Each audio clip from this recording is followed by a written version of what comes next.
Hello and welcome back, and in this video we're going to be continuing to work on our Fireworks view model.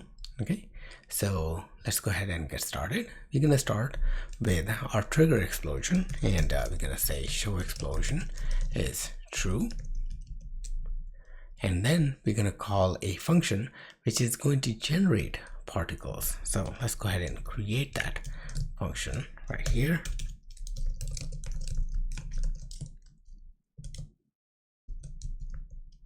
Generate particles. Okay, and we're going to simply call that here generate particles.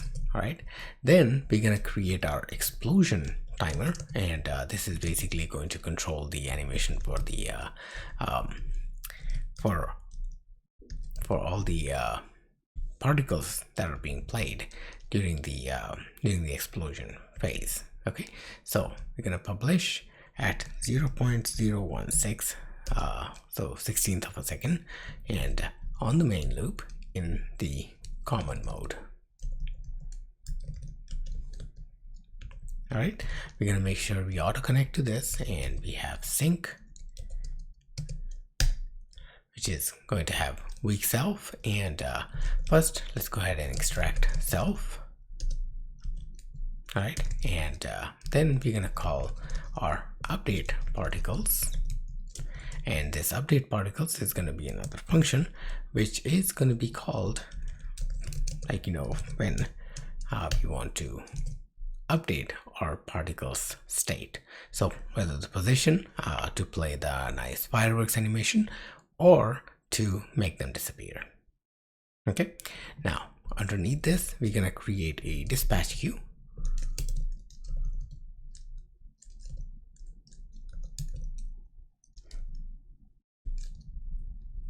Okay, dispatch queue dot main dot async after, and we want to basically execute the next code inside after 2 seconds from now. And what we want to do is we want to basically cancel our timer. So after 2 seconds of playing the animation, we want to cancel the timer. So we're gonna just simply call self.explosion timer dot cancel. Okay, now before we populate these two functions, we need one more function, and this function is going to get the explosion position where the particle explosion or the fireworks explosion should happen. Okay, so it's going to be get explosion position. Okay, and it's going to return a CG point, and we will return path point and the first element of the path point. If it is nil, then we want to return 0. CG point has or we can call it more explicitly as CG point dot 0. Okay, so that's where we're gonna play the fireworks animation. All right, now it's time to generate particles. So we're going to generate particles. First we're going to start by creating some colors. So we want to create this colorful fireworks. So let's go ahead and check it out. So we have this shape, and our fuse is going and it lights up, and as you can see that those particles that were generated, they were generated with many different colors. So we want to create a variable called colors. It's going to be an array of color, and we are going to create basically various colors. So I'll take the suggestion, and let's go ahead and add a few more. Okay, now once we have the colors ready, we want to basically create particle count. So we're going to have about 150 particles. So particle count, let's go ahead and set it as 150. Okay, and we also want to create, or create this or play this fireworks animation explosion at a position. So let's go ahead and get the explosion position, and we're going to use our function get explosion position for that purpose. Okay, now what we're going to do is Xcode is correct, we're gonna actually have a for underscore n 0 to particle count. And before we actually get all these things, let's go ahead and calculate the angle first. Angle, and angle is going to be basically double dot random n 0.0 to the range of 2 times dot pi. Okay, so this is basically going to be our angle. And again, it's going to be randomized, so we actually create random particles in the fireworks, and the fireworks particles go everywhere. So that's the effect that we are creating.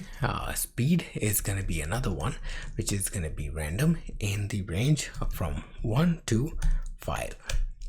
Then we're going to have size. Size is something that we want to again randomize as well, and this is going to be CG float, size between 2 and 8. Okay, now we are ready to create our particle.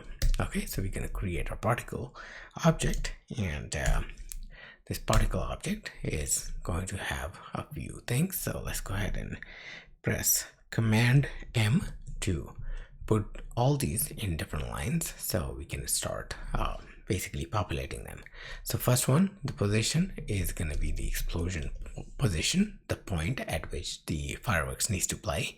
The velocity is going to be a CG point coming from X and Y, and X and Y are going to be computed. So X is going to be cos function of angle times speed. Okay, and Y is going to be sine function of angle times speed. Okay, so this is how we're going to calculate our velocity. For the color we're going to say colors dot random element, and if nothing comes, then we're gonna just put a red color. Okay, and then we're gonna have size for the particle size. Let's go ahead and see what are we missing here. So okay, we are missing one parentheses. There we go. Okay, so now once we have our particle created, we're gonna take our particles collection and append this newly created particle into that. Okay, so that's gonna create that particle for us. Basically all the particles are going to be generated, and then we're gonna make them create the fireworks effect. Okay, now we're gonna work on our last function, or second last function actually, and this one is gonna be called update particles. So let's go ahead and loop over all the particles.